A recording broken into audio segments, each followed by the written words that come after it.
Hello, my name is Latanya Harris Good, and I'm the hostess of Critical Conversations. I'm LHG. I'm here to give you a disclaimer today. It's hot outside, and if you are offended by a bunch of chocolate meat in front of you, don't watch the screen. It's hot, and I hope y'all getting along because it's too hot to be arguing with bad breath and just hot weather. Okay? So I want to just let you know if you are offended by all of this chocolate on the screen, go and turn me on off. In the meantime, let's go and get the show started. Let's hit it. What is a critical conversation? A critical conversation is a conversation that reveals important content, not only about ourselves, but about other people. Critical conversations edify, heal, and provide substance. Join Latanya Harris Gooden as she introduces us to critical conversations right here on Trailblazers Radio.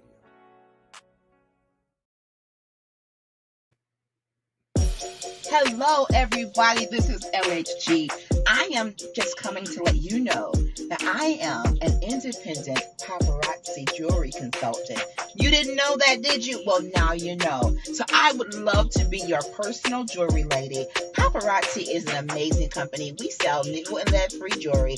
We are known for our $5 bling, but you just need to know there is an exclusive Z collection that's $25. It's the bling of all bling when you're really going out on the town and you want to show up absolutely fabulous. So we have items for women, for men, and for young fashionistas out there. We don't discriminate. If you need it, I'm sure we got it. You have the opportunity to follow my page on Facebook called Polished on Purpose, a VIP group. Follow my personal page, Latanya Harris Gooden. And I have my own website that is at your disposal 24/7. So many ways to shop. So let me be the one that makes sure you are accessorized the way you should be. Because I want you to be polished on purpose. My mentor always tells me, when you show up, people are checking you out. They're watching you. So why not be polished? Be poised. Be purposeful. Glam it up with pop, honey. I got what you need.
Good afternoon, everybody. How y'all doing today? I had to give y'all a disclaimer because I don't normally have all my arms and stuff out. But in this season of my life, as I am 40 and 8, and I am getting closer and closer to 50, I get really warm really quickly. So I apologize if you are offended. Sorry, not sorry. By all of this beautiful hunka chunka that is on your screen. So, welcome to today's episode of Critical Conversation. As you all know, I'm LHG, and as you all saw, and you always see my commercial, that I am a whole paparazzi consultant. I sell nickel and lead free affordable jewelry, which I am wearing right now. Listen, I normally don't put on chokers in the heat, but I couldn't get this thing off, so shall it be. I have my website on the screen. If you prefer to order online, you can. Um, you can do that as well. So yeah, Father's Day is coming. You should be coming to me for your Father's Day gifts. Keep that same energy we gave all the mothers for the stand-up fathers. We're not going to leave them hanging this year. Yeah. And to the ladies out there, you're single mothers, you are not a father. You are a single mom. So, no, I'm not telling you happy Father's Day. You are the mother. All right. So, we're going to keep everything in perspective. You may do a whole lot, and I commend you for that, but you will never be that child's father. You are that child's mama. All right. All right. We got that out the way. So, today we're going to start. You probably won't finish this conversation, but we're going to start talking about social media. Yeah. And what's too much to share? Are we oversharing? What are some of the rules when it comes to sharing on social media? How much time are we spending on social media? And has it taken place or replaced, taken the place of therapists, real conversation? Do we use it so frequently that we no longer fellowship with each other? I mean, just thinking about how COVID has changed. Is everybody got a church now? Everybody has an online ministry now. Um, Social media has become a phenomenon. So I'm going to pray before we jump into the topic. I need you to do a few things for me. Go over to YouTube and subscribe to Critical Conversations with LHG. All right. Subscribe there. Then go over to Trailblazers with a Z Radio. Subscribe. All right. Hit the little bell. And then for Facebook, Trailblazers Radio and Critical Conversations. Help me get to 500 followers and help Trailblazers get to 100 over the weekend. All right. Shout out to CEO Fred Beatty and also my sisters Quint and Coco. We make up the Trailblazers team. And we have shows that come on Mondays. Tuesday is Girl Chat Weekly with me. Thursdays and sometimes Friday, depends on what the programming is. But make sure your notifications are set. So when you follow our pages and subscribe, you get notifications. So you get a ping or a ding or a bling or something that tells you that we're on. Okay. So, Father, in the name of Jesus, oh, you are amazing. I love you. I thank you. I lift you up high above every problem, high above every issue, high above every circumstance. I thank you that you have blessed us to be on the wake up list. Thank you for waking us up this morning, starting us on our way, clothing us in what we believe is at least a part of our right mind, and giving us the strength to live, move, and have our being in you. There are some people out there, Lord, who are in need of you, and I'm one of them. Supply every need according to your riches and glory by Christ Jesus. Cover, protect, provide. Show us that you are a keeper, because you are. All that we need, we can get from you. You are all sufficient for us. And we give you the honor, glory, and praise, no matter how we feel, no matter what things look like. We won't hold back our praise because you deserve it all. In Jesus' name, amen. Come on in here. Come on in here. Let me know that you're here. We are getting ready to dive into a discussion about social media. And of course, I came equipped with my article, but I want to kick it off with a question to you, the audience. And be sure to like, tag, share, get some people in on this discussion. Even if you have youth groups, women's groups, men's groups, this is a good discussion for everybody because we are all affected by social media and we all have this attached to our hips at all times. So it seems y'all walking and texting, walking in the street with your phones, almost getting hit by cars because y'all on these phones doing stuff. Okay. That's dangerous. So evidently, this social media and this smartphone phenomenon has taken us to a level of where we are addicted in many cases. when we can't get on Facebook, that one day it was down. Folks was crying, calling online church mother, be on sick and shut in. What's wrong with you? I can't get on Facebook. Child, get off my phone. That ain't no prayer request because you can't get on Facebook. It's folks really going through out here in these streets. But we are so attached to social media, and we are so attached to everybody else's circumstances. We are so attached to what this person is doing, to comparing ourselves with other people. Social media has gotten us into a conundrum. There are good things about it, and we can start with the good stuff. Let me take a little sip of my lemonade. Lemonade, not liquor. Lemonade. I know the red cup to some of y'all means other stuff. Lemonade. The good thing about social media, it brings people together who likely may never even be in the same room. I can be watching a video of someone in a whole nother country, continent, hemisphere. Okay. Beautiful. Good stuff goes viral. Bad stuff goes viral. Information can be, all right, like, information can be disseminated quickly at the push of a button. We'll see how long this light lasts today. So there are some good things in place concerning social media, but there's also some things that are kind of disturbing. And I'll give you an example. There are a lot of Facebook groups out there. I hate to call them out, but there's some that are Detroit based. And I joined them because they talk about hair and nails, which I love both. So in these groups, they are advertising their own services. That you do hair, you do nails, you sell clothes, you go on these pages to promote your businesses. However, in posting the pictures of their work, some of the work is nice and some of the work not so much. And instead of us just scrolling past the not so great pictures, we have to give negative feedback. Now, if you see somebody's work, nails, hey, Auntie Diane, thank you for being in here. Hey, Auntie, I hope you're doing great. Love you dearly. And if you are scrolling through a Facebook group and you see, or Facebook post, and you see something that's a little like, oh, that's not cute, we have to be the ones to say that's not cute. Some of us are using social media to be very mean. We are saying some very mean-spirited things to people, throwing rocks and hiding our hands.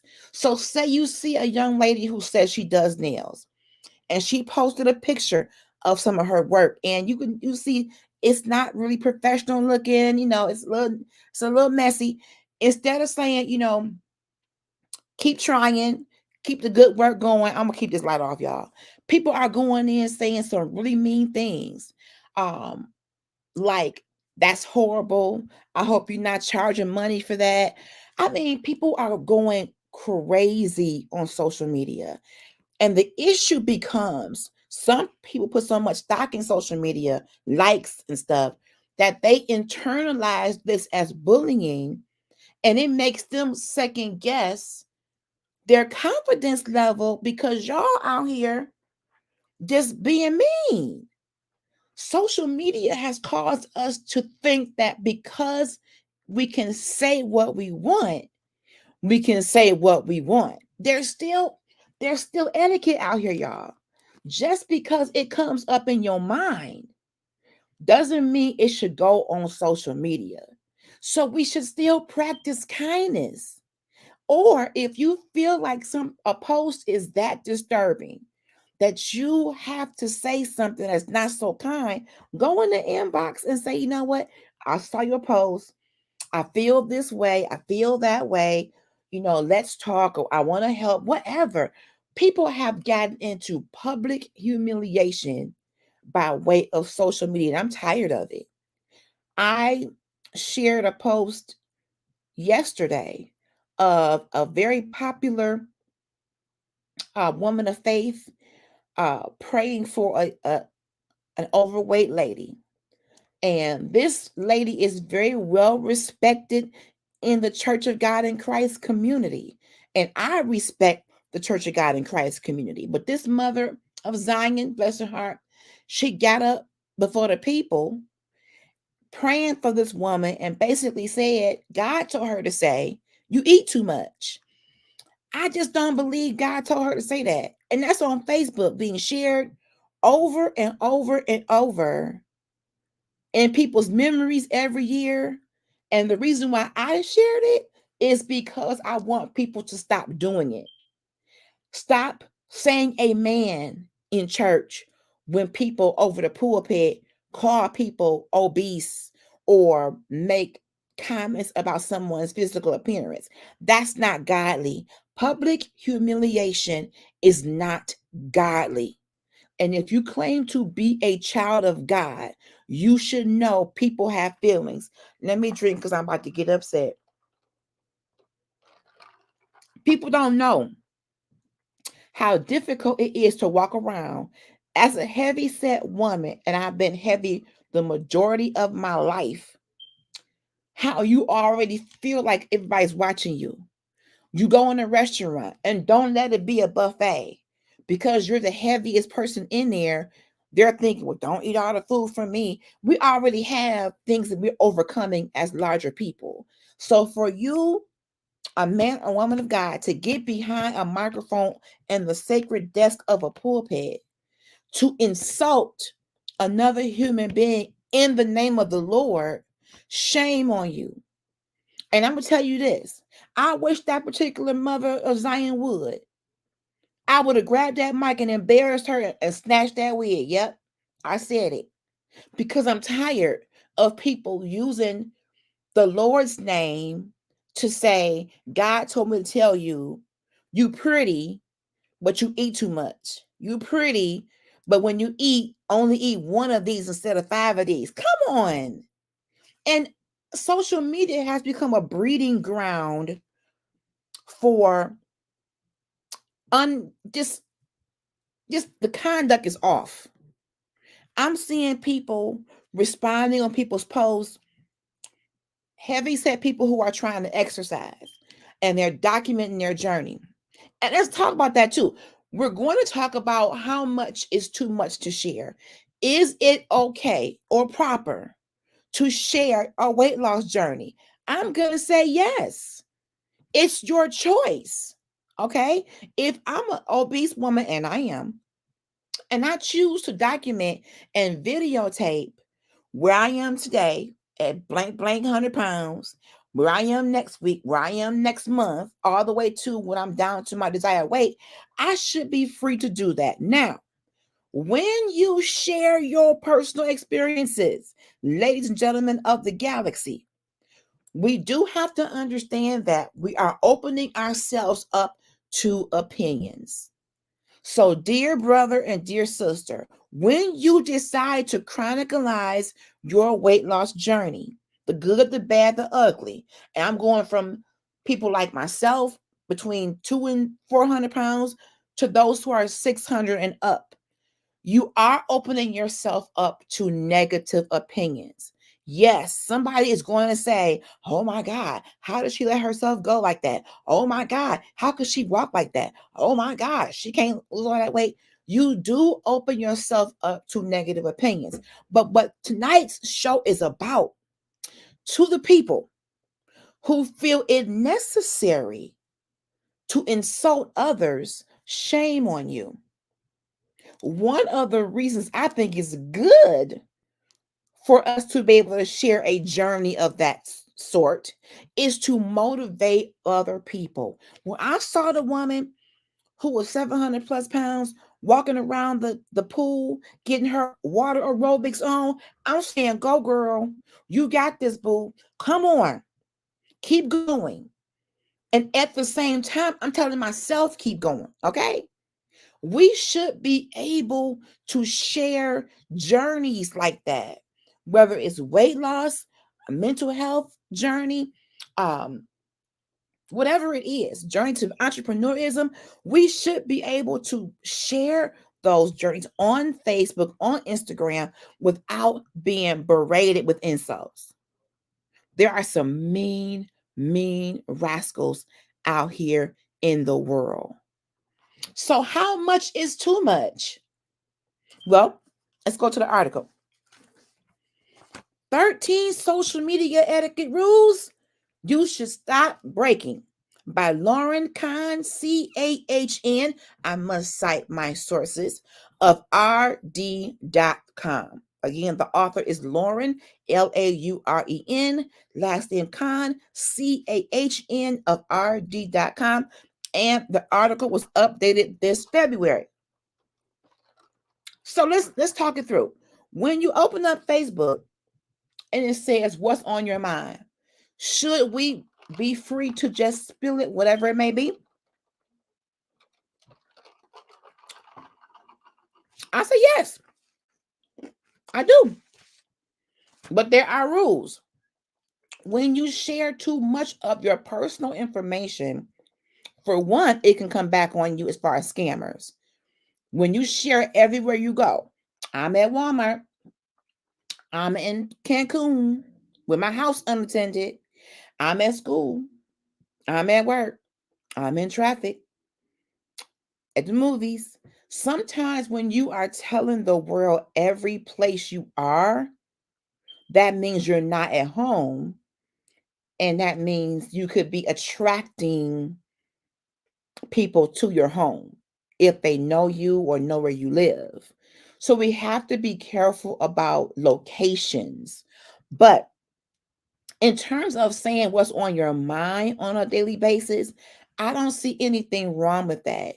But if you go too deep into your medical history, that can be a privacy issue because some people will take that information and it can fall in the wrong hands. Case in point, if you have a job and you go to that job every day and maybe you call off for whatever reason, if you call off and you up here posting that you at Cedar Point, let me drink some more. Y'all don't do that, y'all. Don't do that. Let me just say this. When you call off of work, maybe you called in sick for whatever reason, just know your employers and the co-workers who you have befriended on Facebook. Rule number one, maybe you should not befriend your co-workers because everybody ain't your friend. Okay. So while you posting, you at the zoo, you in Cedar Point having a ball, but your co-workers is at work doing your work because you're not there, somebody might tell on you and has. I mean, come on. Some of this stuff, y'all, we gotta use the common sense on this. You called off work. That means you can't be posting that you having a ball at wherever else you are. According to your job, you sick. You sick. So no, don't post that. Matter of fact, don't post nothing if you call off. And even if you are sick, you probably don't want to post the specifics about what's wrong with you, or you in the hospital bed, or you and the nurse, you and the doctor. There has to be some boundaries of privacy that you just can't cross. And hospitals, for one, are places where there shouldn't be any filming, especially of doctors, nurses, of conversations, because you can really get into some trouble. Yes, you may want people to pray for you, and that's fine. Pray for me, y'all, not feeling well, and leave it alone. But when you go into, I'm at, so and so hospital on the second floor in room 211, bed 1, and I've been diagnosed with this, and this, that's a lot because that information can get in the wrong hands. It can. We're talking about the do's and don'ts of social media. What is too much to share? And you can put your opinions in the chat. I want to hear your perspective because there are some boundaries that we need to set when it comes to, and I'm guilty of oversharing. I'm going to get to me. I'm going to get to me too. I'm going to break it down. I'm not talking about just you. I'm talking about me. It says what's on your mind. So I had no problem going on Facebook. And if you guys have watched me or have followed my posts, One moment I could be on top of the world. Next minute I'd be like, oh Lord, what's going on? Hold my mule. Because that's how life be lifing for me.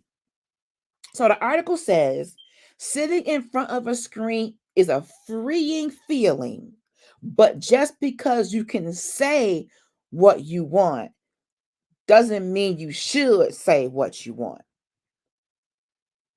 The article is already saying, be careful.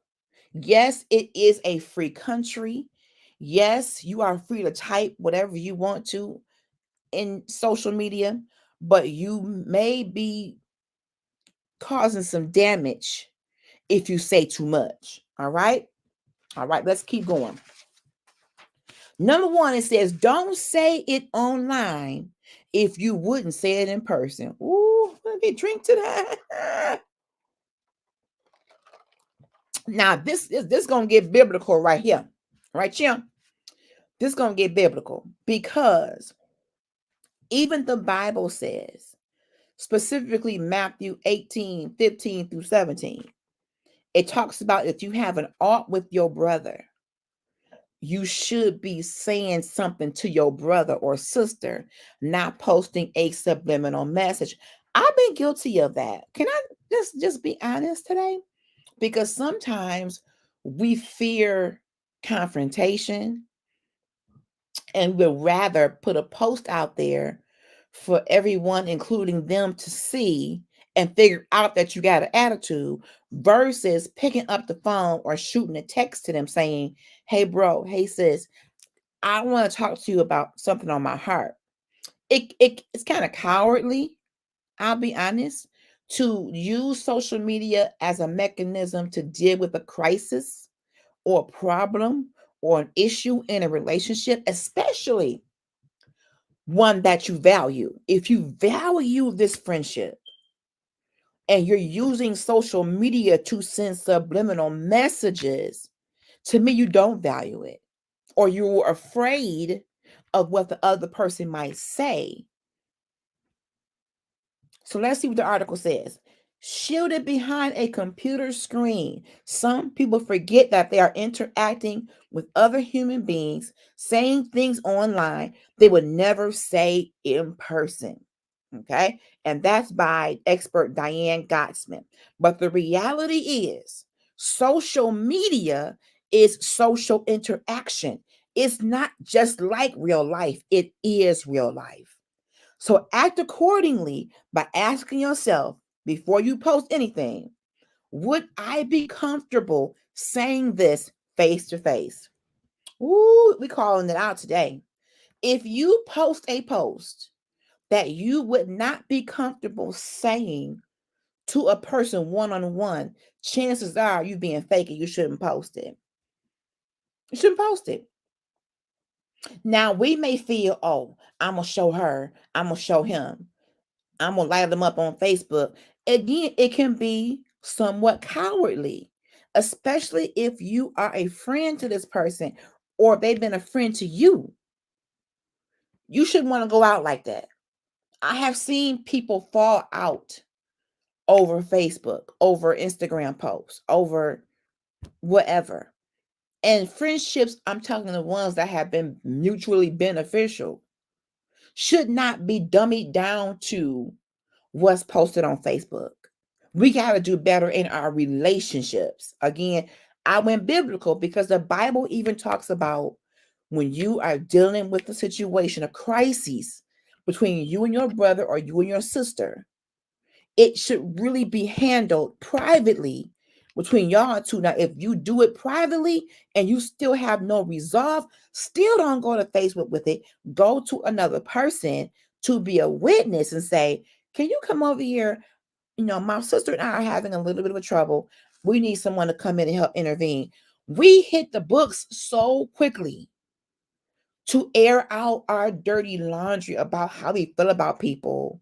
And then you welcome everybody into your situation, all the opinions. And the person who you're talking about is commenting, you right, girl, you right.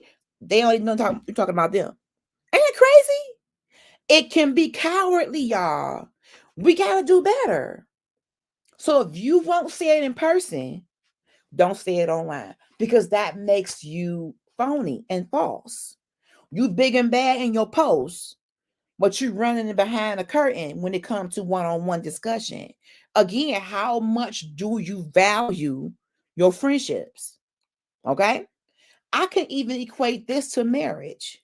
If you're in a marital situation and you and your spouse have a disagreement about something, and I've been guilty of this, I've run to the books.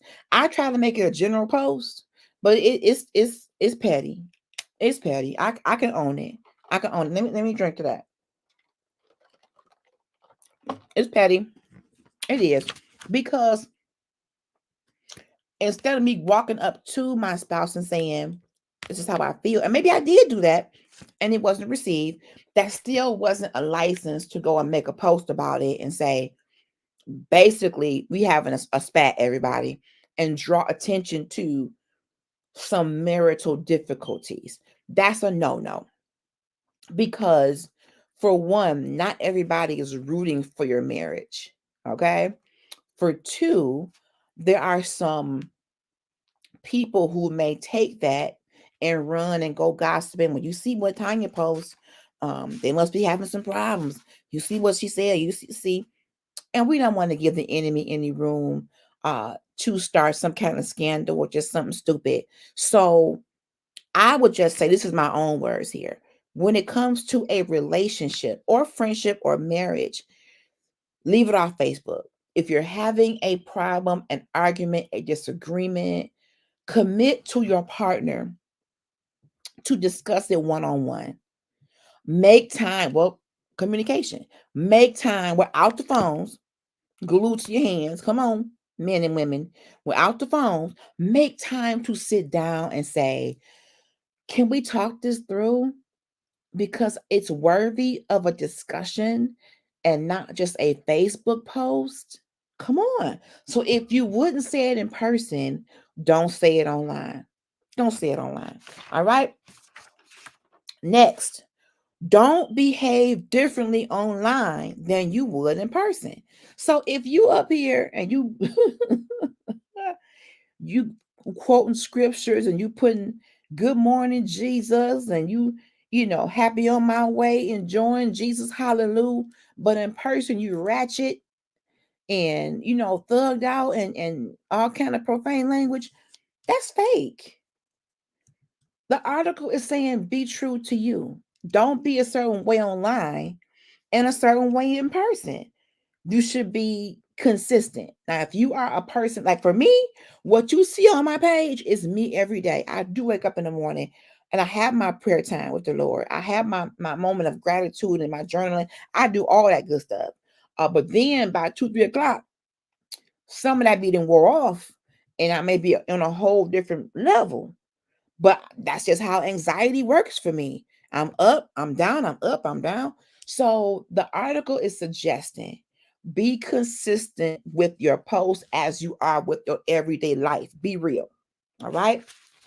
Let's keep going. Now we're talking about tagging people. I did not know that there was tagging etiquette because I get tagged in stuff all the time. Some stuff never makes my page. Thank God for the feature that you can hide stuff.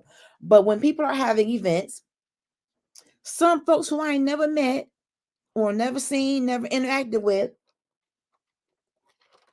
they tagging me and stuff. But in Facebook land, you can choose to untag yourself. So I don't get offended by it. But it's interesting because the people who do tag me and stuff ain't never watched none of my jewelry videos, ain't bought nothing.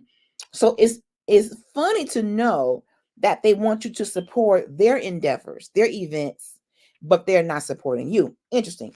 But the article says don't tag indiscriminately. Don't tag people in negative comments. So if you go on Facebook and you dogging somebody, you going ham, don't tag people in negative stuff. Don't tag people in negative stuff. Hi, Dana. Yes, I am, sister. We going there. We are going there. If you have a complaint about something and you call yourself calling someone out and you're tagging them, that's the wrong way to approach it. That goes back to the previous suggestion about calling them one-on-one. Please don't use Facebook, Instagram as a boxing ring. That can get really ugly. And what does that say about you and your level of integrity or your level of character? If you have a complaint, okay, about an individual, if nothing else, go in their inbox and say, hey, sister, brother, whoever, you said something on your post that I feel a certain way about. Can you and I talk about it? Recently, I'm gonna use me as an example. When the whole Sarah Jakes wig pulling off thing went on, and a fellow sister that's kind of a vlogger, she got up and put the post that she didn't understand why people were following Sarah, and Sarah doesn't preach the word of God. I will admit, I went in for the attack. I did, because I happen to love Sarah Jakes. I have been to one of her Woman Evolve conferences, was very blessed by it. So when I responded on the lady's post, I said these words. I said, sis, I did not expect you to respond in this way, being a seasoned woman. Now, why did I say that? Because Sarah is a young woman. And if you feel a certain way about a young preacher, male or female, instead of bashing them and their credibility or their preaching style or whatever, I felt she should have talked to Sarah, inbox Sarah on her own. So I went into her inbox. I said, sister, what about you come on my show and let's me and you talk about it? I know I went hard on you because you went hard on Sarah, and I don't know why. If you got something against her concrete, okay. But if you're just going by a wig coming off, and you went from the wig coming off to her not preaching the gospel right, I don't like that. We are African American women. We ought to be able to support, if not respect, bottom line, foundationally, respect each other. So when she said that Sarah's not a woman of God, or she doesn't preach the gospel, or she's this, she's that, I did take offense to that. I did. But I shouldn't have done it publicly on her post. I should have went in her inbox and said, Susie, I disagree with you about Sarah Jakes. Can you and I, woman to woman, hash it out or talk about it? So I had to correct myself, because in defense of Sarah, I went off. Yes, I did. I did. But that wasn't right. And I own that, y'all. I was in my feelings because I felt as though the whole wig thing got blown out of proportion. The wig was already sliding off. I saw it. She started out with her bang up here, and by the middle of her sermon, that bang was back here. So I had to correct myself, Dana, because I took offense of her attacking Sarah, but it didn't give me a license to attack her. See, I can't go off on her and not correct my own behavior. So I asked the young lady in her inbox, this is a good topic. Do you want to come on my show? And let's talk about it woman to woman. And if you have something to say about Sarah or about the Jakes family, that's fine. But I didn't approach it right. And I had to ask her to forgive me. All right. I own my mistakes, y'all. I do. But at the end of the day, we have our opinions, yes. But I never want to be the one on Facebook going off about anybody's ministry. I may not agree with them, but I respect them. Case in point, Dana McKellar and Taka is in the comments. She is a sister of mine. She has her own podcast, Lemons to Lemonade, every Thursday. You should follow her. We have been analyzing sermons, one of which was by Malcolm X. But guess what? When I was a kid, we were told not to listen to Malcolm X. Why? He's not a Christian. He was not a Christian. He was in Islam. So we are at a point now where I never want to be seen being disrespectful to anyone, no matter what they believe. Okay. Above all else, we should be seen respecting each other, period. Don't you know that as African Americans, people of other cultures are watching us just berate each other and insult each other and laughing? They can't even get along with each other, talking about some equality and all of this. They can't even support each other. I don't want to give anybody any ammunition. So if I disagree with you, my sister, my brother, the least I can do is respect you and phrase my disagreement in a respectful manner, and maybe even ask for a sidebar conversation before it goes down the wrong path. If we're going to use this powerful tool, social media, we have got to learn how to use it to our advantage and to advance, the right type of agendas. Don't let us be out here, you B, you H, I hate you. I mean, come on, y'all. I've seen knockdown, drag out, profane arguments on social media over the stupidest stuff. The stupidest stuff. Is that a word? Stupidest? The most stupid stuff. And I'm tired of that. We are adults. So going back to my point, there are rules around tagging people. Okay. According to the article, it says you tag someone, A, to provide a link to someone's social media profile. For example, when I go on my page and I talk about Dana's Lemons to Lemonade podcast and entrepreneur initiative, I tag her and I say follow her. Therefore, it will show up on her page and you can just tap on her name, hit follow or add friend, and be connected. Beautiful, beautiful tool. All right. That's one reason for tagging. You also do that to make your post visible to the person you tagged. I want her to know that I am sharing her content. Yes, I do. I tag her. All right. And then lastly, you tag to make your post visible to the contacts of the person you tagged. So I not only want Dana to be tagged, I want her friend list to see what I'm posting. Those are the basic reasons you tag people.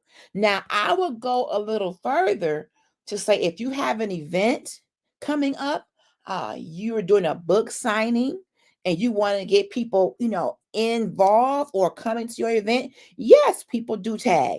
But some people feel as though, why tag me if I don't know you and you've never support any of my endeavors? See, I don't go that far because Facebook gives you a choice to either keep the tag and put it on your profile or hide it. So me, I don't get upset when I get tagged in things. I don't. I can choose to keep myself tagged to it or not, because some things people tag you on are inappropriate. And that goes to show that just because you have people who you may have grown up with in school, in kindergarten orientation, oh, I remember her, that's my friend.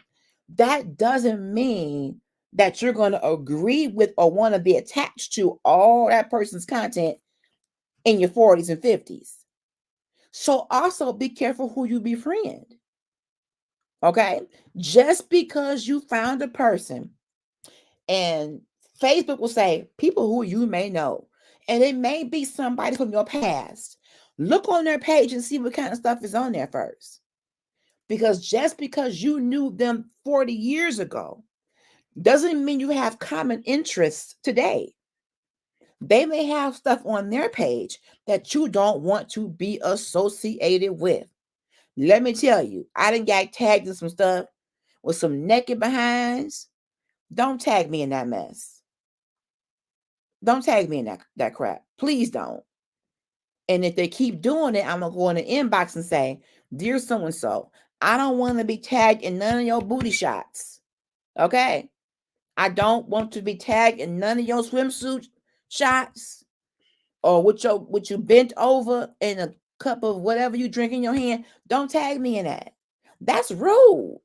So really, maybe the rule should be, if you tag somebody in a post, try to make it someone you believe would be interested in whatever it is you're tagging them in. If you have a podcast and you want them to watch it, and you know that they would want to, they would connect with the content, okay. If you have an event, want them to come, fine. But just tagging people in random crap, don't do that. That's a sure way to get unfriended. A sure way. Don't do that. Okay. All right. Let's keep going. Again, this article is from rd.com. The author is Lauren, Lauren, Kahn, Chahn, and we're talking about social media etiquette. All right. Now, the next rule is don't publicly engage with trolls. We've kind of covered this, and trolls can be people who come on your platform, and some of them are scammers, and they want to link up to your profile to get their scamming out there. Don't engage. You can report those to Facebook or Instagram directly. We've got a comment in here.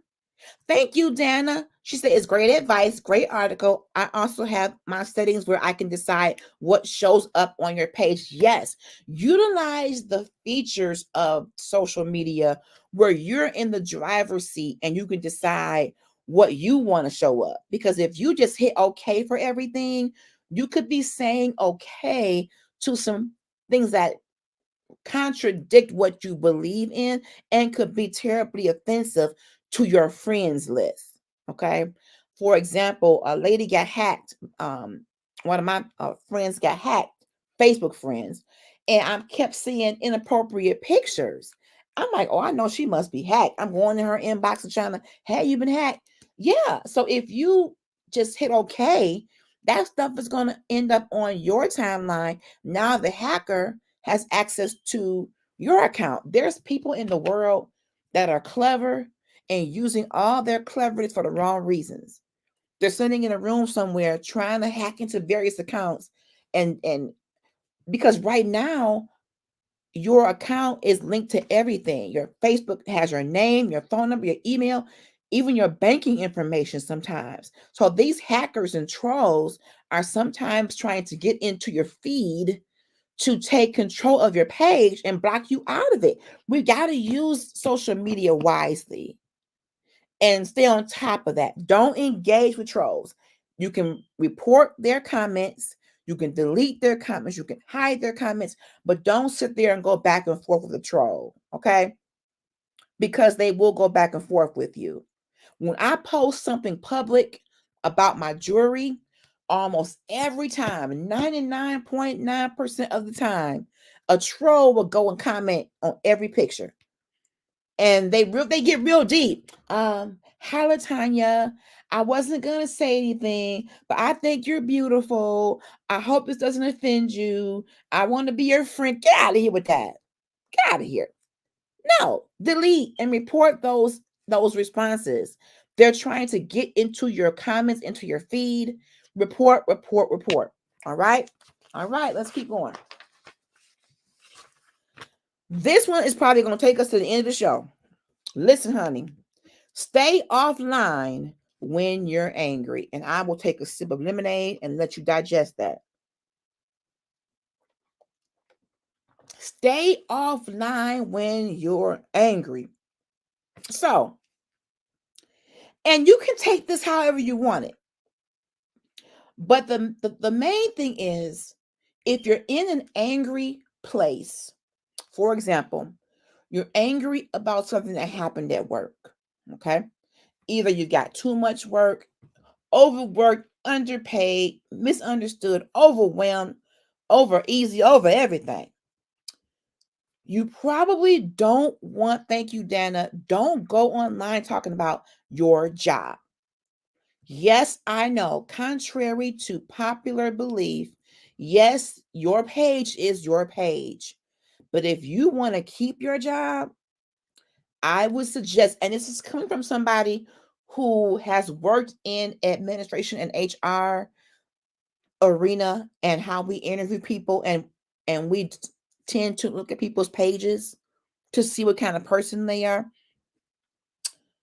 When you post something, period, it's discoverable and can be forwarded and shared forever. Okay. So when you go online from work, okay, saying how crazy your boss is, how stupid this project is, you are nailing nails in a coffin for yourself. If I were you, I would keep comments about work off of Facebook. Now, if you have a general discussion about corporate America, I tend to do that. I talk about generalities in corporate America that I've seen in my 30 plus years. But when you dwindle it down to your boss's name, department, company name, don't do that. No matter how tempting it may be. I've even seen people literally take pictures at work. Companies and colleges search your page. When applying to grad school, they're beginning to ask for your links. Thank you, Dana. So as you can see, yes, this is your page, but potential employers and educational institutions are looking to see what type of individual you are, what type of content you're putting out here to the world, and is your resume consistent with what you post? If you're saying you have these hobbies or these group affiliations, they're looking to see if that's true. Don't be the one. Don't be the one, thank you, Dana, that they pull up. First of all, don't take pictures at your job unless you are sanctioned by the company, by their public relations department of some sort to do so. At my job, we had to tell our new hires in the beginning, uh, do not take pictures. As beautiful as the building is, and people would be so in awe of the hallways and the decor, do not take pictures at your job unless your job involves social media or involves photographs. Just don't do it. I have seen people get fired for that. Don't go online talking about your coworkers and your bosses. And I just be very transparent. One day I had an issue at work with someone, and I went home that night and put a very general post out there. As a matter of fact, the post said this: don't ask my neighbor, come to me. Now, because people knew of the issue I had, people screenshotted that particular post. Don't ask my neighbor, come to me. You want to know something about LHG, come to LHG. People took upon themselves to take a screenshot of that general post. I never said I had an argument. I never said this happened at work. Nothing linking me to work. They took that post, took a screenshot, and took it to the human resource department of my employer. Okay.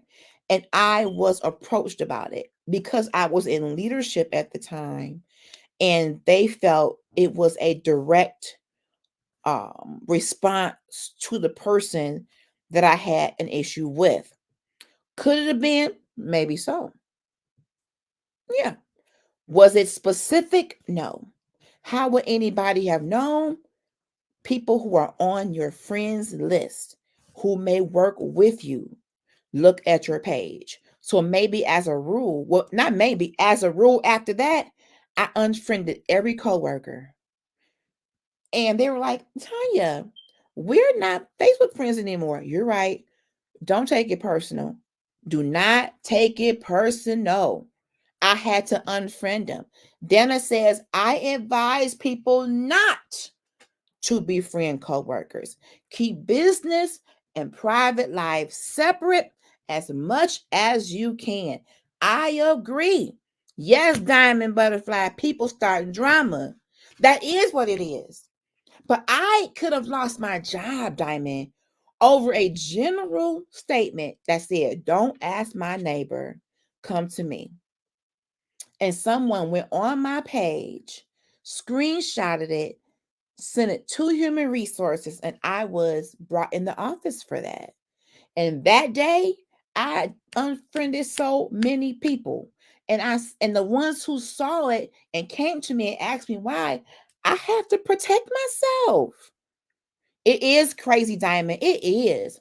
But I was so angry. If I could really be honest, Diamond, I was so angry because the particular person that this issue involved, I never did anything wrong to her. And she had been spewing stuff about me, spewing lies about me, and friendships got broken because of a misunderstanding. But to protect me, to protect my job and my integrity, I worked too hard to be fired over a Facebook post.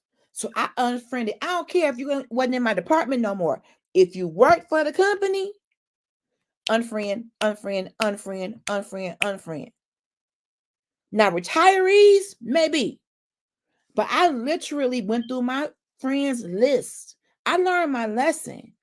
Now, it also happened to me in a personal situation. It's crazy because folks act like you can't see who sees the post. You know what, Diamond? It is crazy. I did not know at the time who sent the screenshot, but I narrowed it down because I didn't have but so many people in my friend list that I work with. So in my mind, I thought I knew who did it, but you really have no way of knowing who screenshotted it. You don't know. So it happened to me also in a personal situation. When I got married, I feel you though. You can't trust anyone. Yes, you can't. Social media brings out the worst. Diamond. Yes. Yes. As good of a vehicle it can be for business, for connection, there are people. Okay. I can't blame social media. I blame the users of social media who tend to use it for drama. I wouldn't bother nobody. But because I was in a leadership capacity, okay, and someone took it upon themselves to come on my personal page, and they had to be a friend because my page was private, okay, screenshot it and send it not to my boss, but to the human resource department. They were out for me. They were out for me. And in a personal situation, I had some people screenshot a post and take it back to a young lady who I wasn't friends with anymore. And the post had nothing to do with the young lady. I think I made a post about Al Green, and if anybody knows Al Green, and what happened to him years ago, where his wife threw hot grits on him, I just happened to make a random funny post about Al Hot Grits Green. It wasn't direct, toward nobody. It was just a general post. Someone took a screenshot of that post, sent it to a woman who I don't even talk to like that anymore, and told her she want to fight you. Y'all, I'm 48 and 700 pounds. Well, I look like fighting a grown woman. I'm telling you, people are so dramatic. You on my page looking for stuff to screenshot. And let me say this to those who have the friends who bring them the screenshots, shame on you for even entertaining that stuff. Shame on you.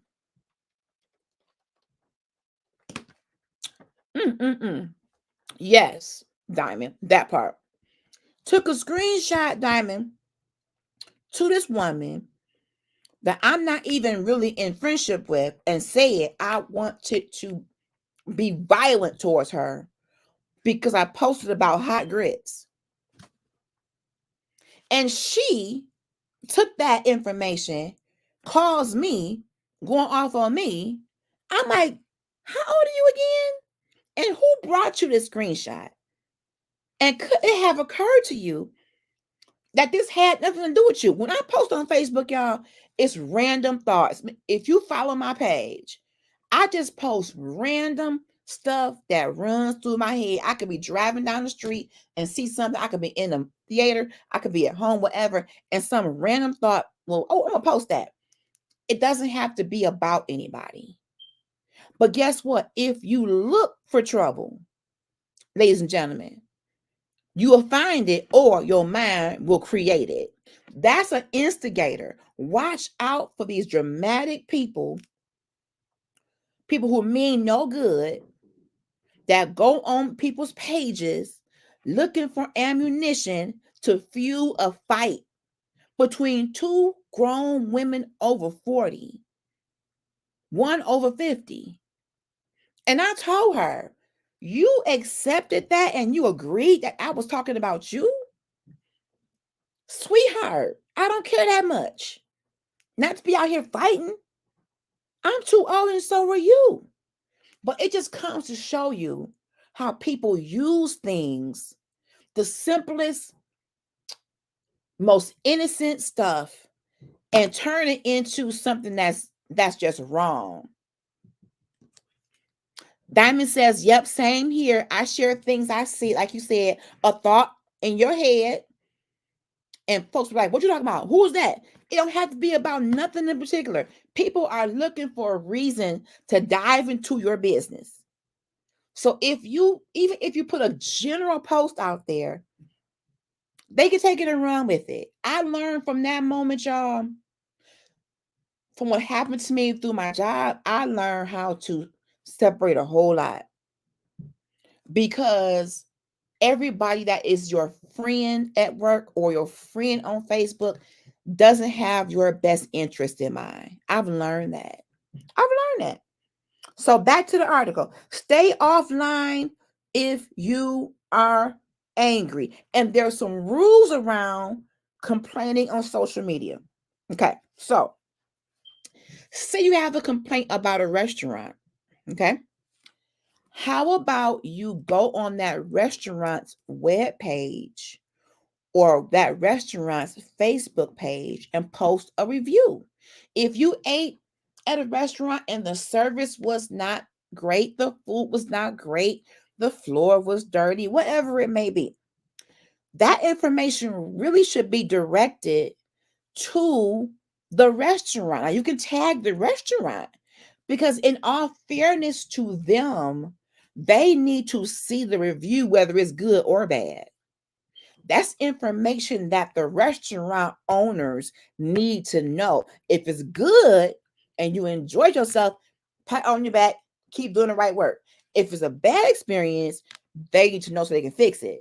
So don't just go into a tirade about a restaurant on your page. Some kind of way, link it to the actual company, restaurant, clothing store, whatever, so that that information can be used and taken in and they can make the necessary changes. All right. Another rule, even if you're complaining, always still be respectful. It comes back down to respect. Even if I ate at your restaurant and your service was just deplorable, I am still representing myself in my review. So you still want to keep in mind, ladies and gentlemen, even though you are giving a negative review per se, be respectful with your comments. All right. Also, if you come across someone complaining, either on your page or in your post, don't be afraid to unfriend people who may not fit you or your personality. Don't follow people who you don't like, because you're going to always be jolted by something they say. If you don't like them, you don't care for them, you can unfriend them freely without a problem. As a small business person, this is Dana, I go directly to them first. This is good. Public complaints can cost them business. Great point, Dana. So you give the company or the person an opportunity to make it right first. Great point. Why even go as far as social media until you've given them a chance to make it right? Now, if you go to them first and you try them again and they still aren't making it right, or they refuse to accept constructive criticism, then you can go public. But it is a best practice to give a business a chance to rectify the problem before you make a public complaint. It can cost them money. And we're all going to have different experiences. It's like seeing a movie and you hate it and I love it. And you on the books talk about, oh, I hate this movie. The acting was horrible. I can go to see the same movie and come out, oh, that was so good. That was so good. But in terms of service issues, go to the person, go to the company, pick up the phone, stop by. I've done this and say, do you have a minute to talk? The last time I came here, this happened, this happened, this happened. And I want to tell you so that you can fix it. Right, Diamond? No need to be overly dramatic. But we should be giving people a chance prior to making a public declaration that, oh, this is horrible. Give them a chance, especially like if it's a small mom and pop company and they're just getting started, they're probably going to have some hiccups. Have a conversation. Now, if you discuss it with them, they don't want to hear it, they don't care, and you decide to go public, that's different. But it's always best, and thank you, Dana, for people to start with the company and give them a chance. Everybody deserves at least that chance to hear from you, dear consumer, because you may be an entrepreneur as well, and you're going to want that courtesy as well. You want a chance to know, am I doing right? Am I doing bad? Both are valuable news. Both are good pieces of information. So thank you for bringing that out, Dana. Sometimes we get so dramatic, for lack of a better word, and we want to have a whole crusade. Stop going to this restaurant all because you asked for ice in your water and they didn't give you any ice. Now you on channel 247 with your picket sign talking about boycotting. Too much. Ice, all because the wait was long and it was a holiday. Some of these complaints, people, aren't legitimate complaints. You're just being petty. Okay? Complaints are like it was hair in my food, or they were, they didn't make my food right 2 different times, or, I called and made a reservation, but they didn't have it when I got there. But if it's something small, people, now we're getting into being petty. And some small things you should be able to say, dear waitress, I asked for extra lemons. You didn't give me any lemons. Oh, I'm so sorry. Done. That's not Facebook worthy to me.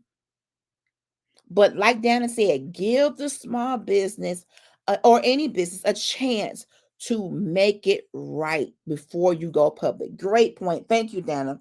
Rules about complaining. Don't post again when you're angry. Let yourself cool down.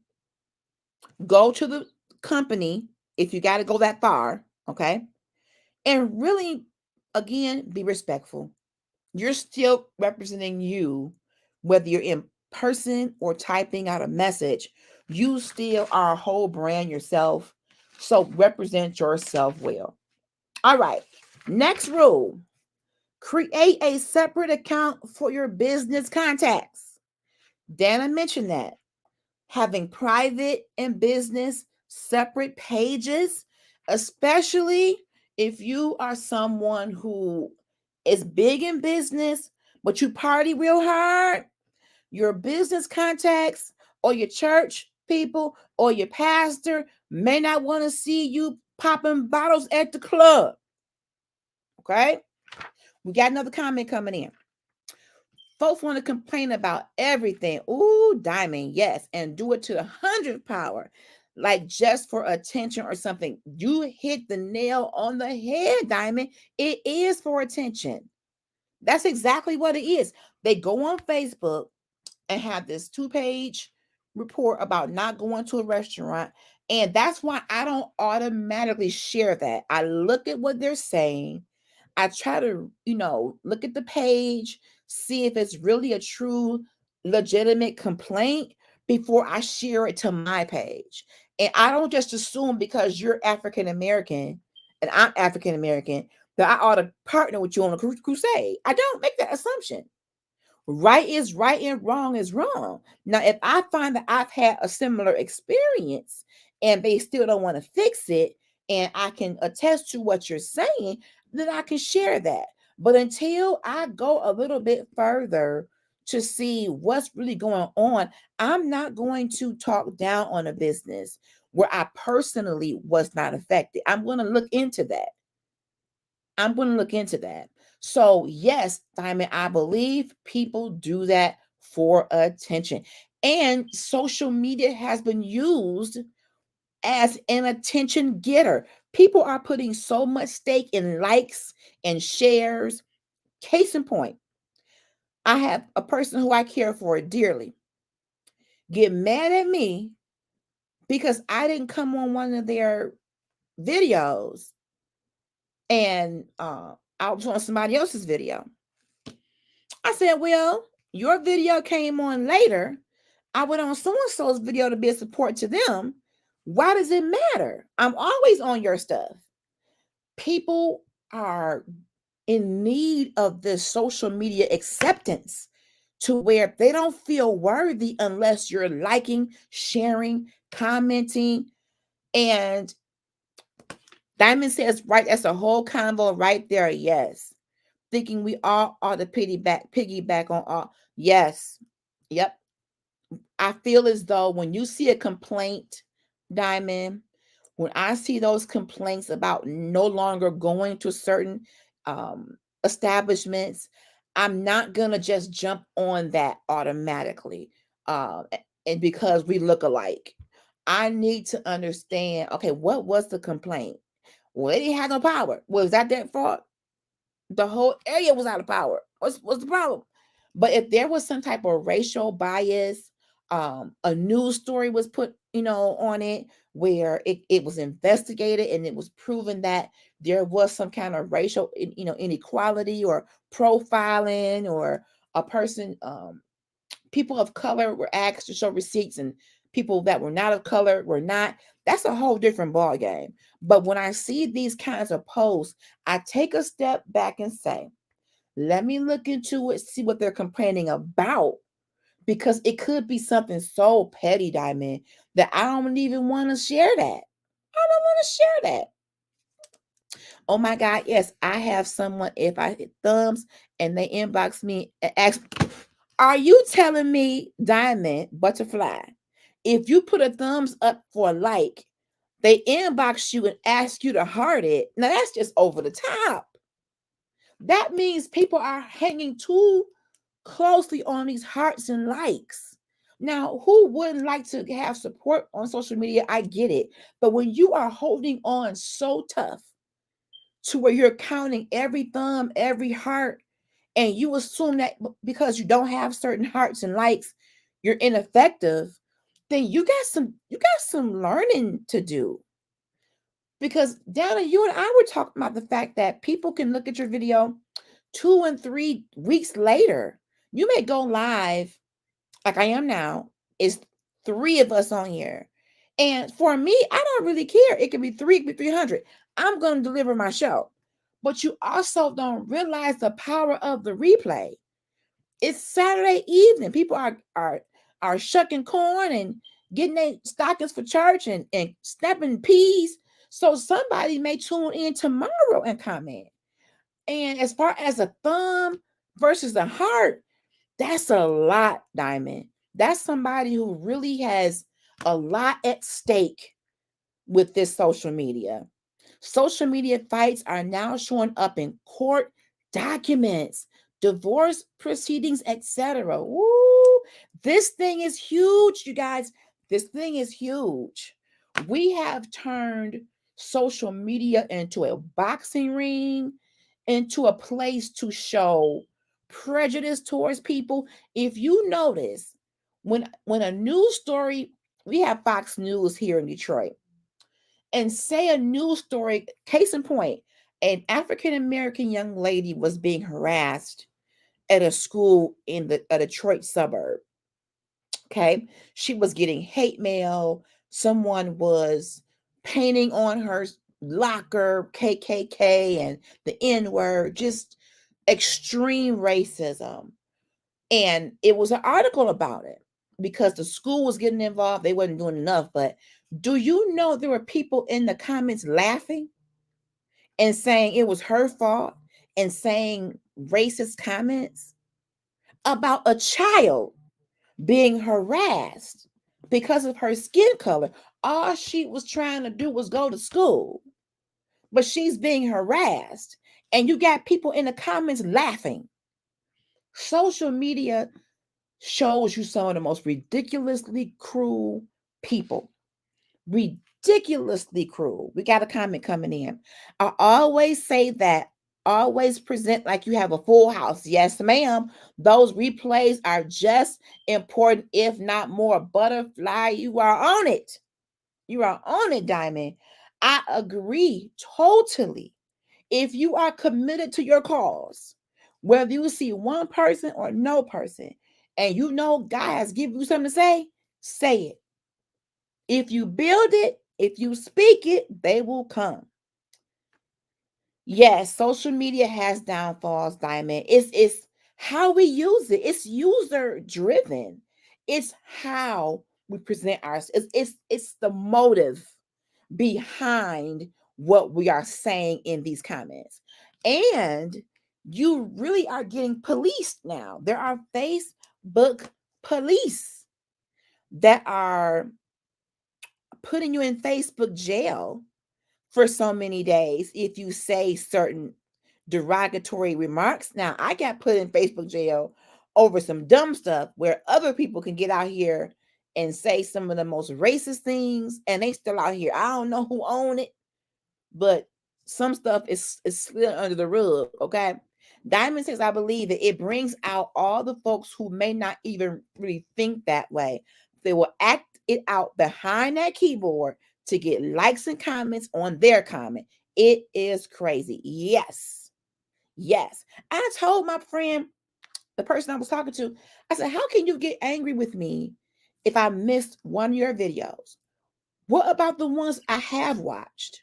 What about the events I have shown up to? What about the support I have given you? You say one missed comment, one missed video trumps all that I've done in your life and support I've shown because you act like that's the only way that you can get support? No.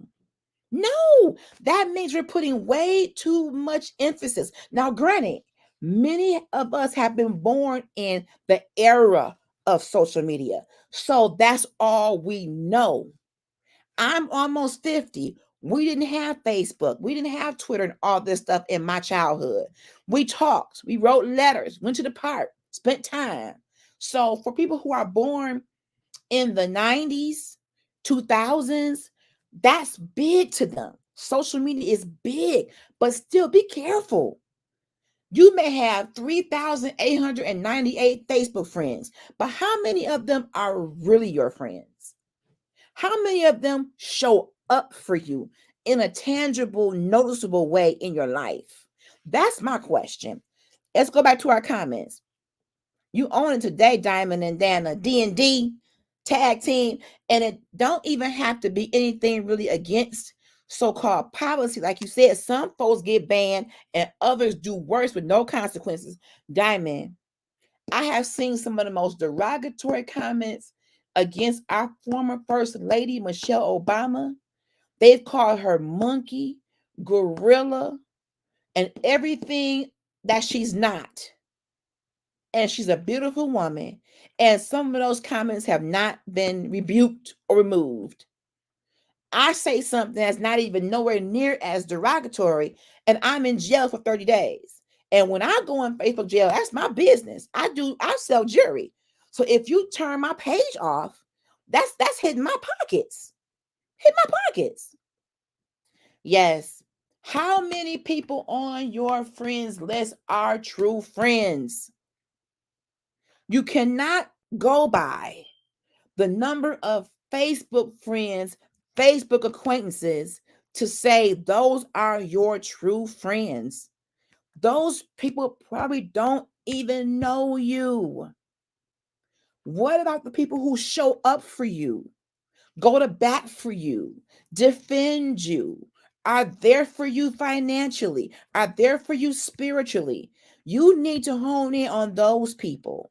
Facebook is a social system of interaction. It should not be the be all end all for human contact. We're missing it. Girl, how you get in jail for a 3-year-old post, Diamond? Get out. See, that system is rigged.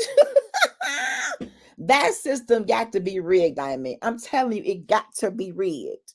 So when I saw the article and it suggests you separate your business from your personal, I was kind of, thinking about that. I have a business page that I sell my jewelry on. But when I go to the business page to go live, I don't get as many viewers.